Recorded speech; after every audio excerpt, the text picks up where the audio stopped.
Hi, Seneca. I'm Dr. Mukherjee. How are you doing this morning? I'm doing well, thank you. How are you? Doing well. So you've got Mr. Jones, it seems like, huh? Yes, overnight Mr. Jones did have an episode where his blood pressure increased to 230 over 115 for Oh, about 5 minutes, but it did drop back down suddenly to 80 over 40. okay. So we did place him on pressor support, and so far he's been stable, currently at 111 over 70. But during my last neural check, I did notice he is unresponsive. Okay. And I understand that your partner from night shift also had found him unresponsive, and that Dr. Smith came in and did some brain death testing for the first exam, and so we just have to repeat that this morning with an apnea test. That is correct. Okay. And just to check some things, I see his blood pressure is pretty good. Is he on a lot of vasopressors, or maybe just like 5 or 6 Alevafed, and that's been okay? Correct. Okay. And I understand that as far as you can tell in respiratory, he doesn't seem to be really breathing over the vent, or doesn't seem to really be doing much of anything. No breaths noted. Okay. And I had the chance to check some of his labs. I saw his pH was good this morning, but I don't happen to remember his sodium. Was that okay? All values were within normal limits. Sodium was at 142 as of 9 a.m. this morning. Okay, good. And I saw that we've already run Mr. Jones's tox screens, and he has no toxic agents on board, and he's been off sedation, is that correct, for at least 24 hours? Correct. No sedation since admission. Excellent. So I think we're ready to go ahead and proceed with a clinical exam to see if he has an exam compatible with brain death, and if I can verify what Dr. Smith did overnight. So I'm going to start. Have you ever seen one of these before? I have not had the chance to see one in person. Okay, so I'll kind of talk you through what we're doing, because I'm sure we're going to have another patient like this in the future. So I'm going to start by just trying to see if I can elicit any response from Mr. Jones. Hi, Mr. Jones. Mr. Jones, can you hear me? So he's not responding to voice, so the next step is I'm going to apply some nail bed pressure and see if I can elicit any kind of response on this side. And just in case there's some sort of spinal injury or stroke, try both sides. And I usually will try the knees as well to make sure that there's just no response from the peripheral sensory nerves.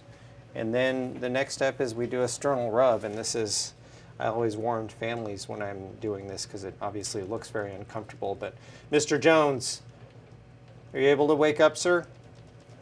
So nothing as far as response.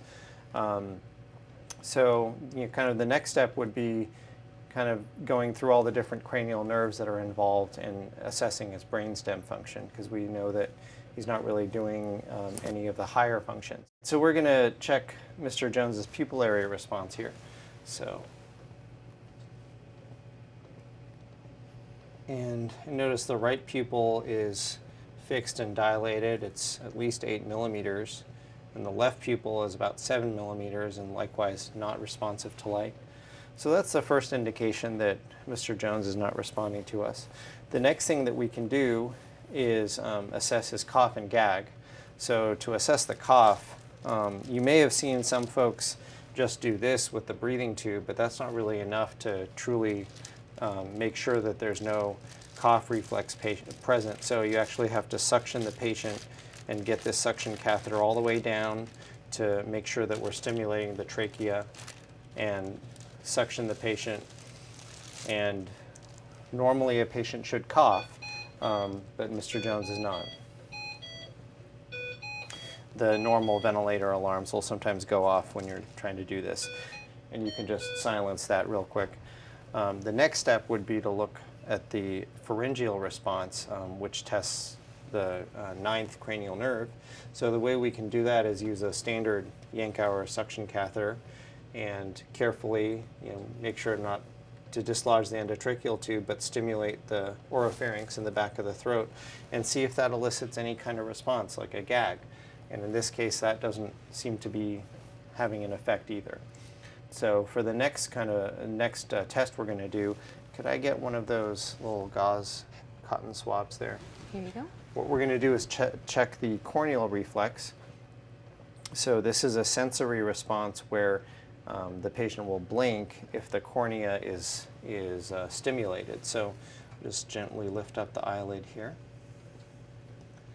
and dab. And you can see there's no response on that side, and we'll try again on this side. And there's no response there either. So Mr. Jones has no corneal response. And there's a couple of final tests to perform. One is the doll's eyes reflex. So normally part of our balance system is that when our head moves to one direction, our eyes will compensate so that we can see where we're going and see what we're doing. But in patients who are brain dead, they lose that response. So what we would see here is, I'm going to gently rotate Mr. Jones's head. We have to make sure not to do this in any patient that might have a cervical spine injury or any patient where the spine has not been cleared. As I rotate his head to the right, his eyes should move to the left and they stay still. Likewise, as I rotate his head to his right, there's no response. Moving up, his eyes should move down, and moving down, his eyes should move up, and there was no response to any of those doll's eyes reflexes. The last thing that we have to check before proceeding with the apnea test is what we call the cold caloric exam. So if I could get that cold saline, this is saline that's less than 30 degrees Celsius. And again, this time I'm going to hold the eyes up and I'm going to have you inject the saline.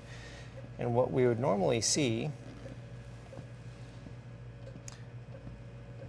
with injecting 50 cc's of cold saline is after waiting about a minute, within that minute you would see the patient's eyes go over to the side that you injected the saline on, and then you would see something called nystagmus, or rapid eye movement in the other direction. So his eyes should come to the right and then should have a nystagmus to the left, but none of those things are happening.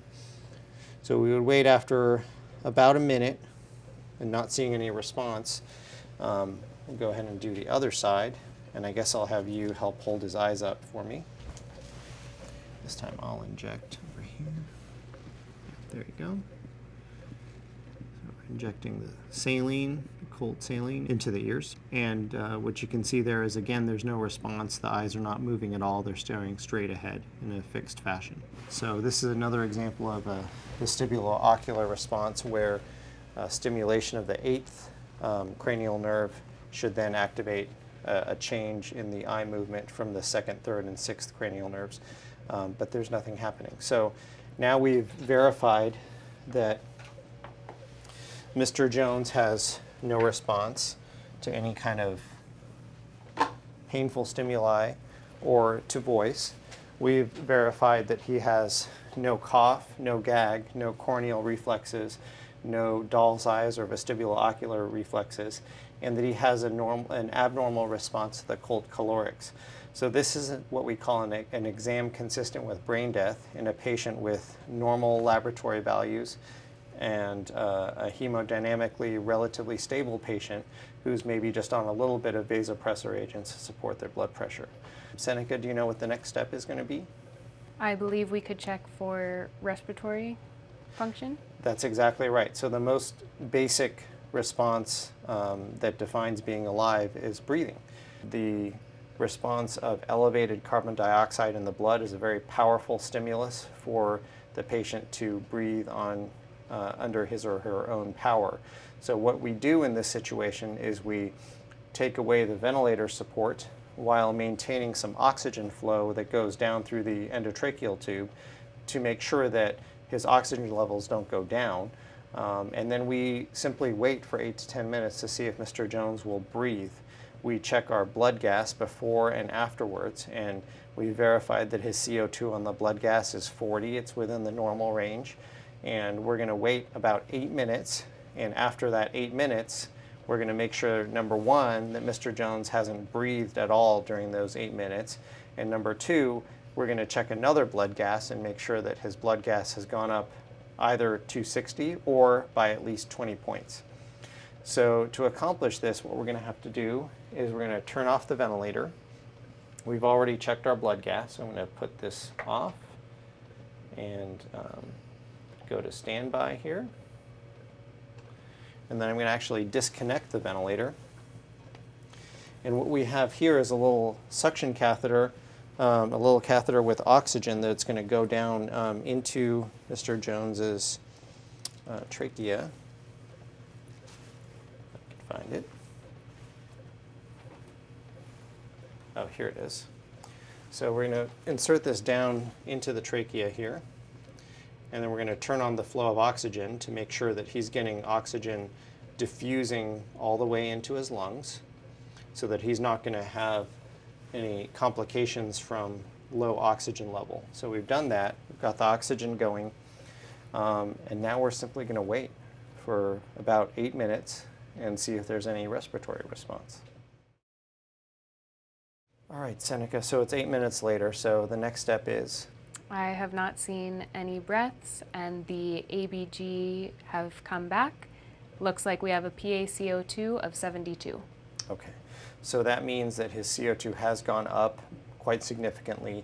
He's had no spontaneous breaths. So this is a positive apnea test, so that means that Mr. Jones has no kind of response from his respiratory center, and that he is now clinically brain dead. We've had 2 exams by 2 separate practitioners that are consistent with brain death and 1 apnea test. What we're going to do is actually reconnect Mr. Jones to the ventilator so that we can support him until we can consider, trying to approach the family about potentially performing organ donation.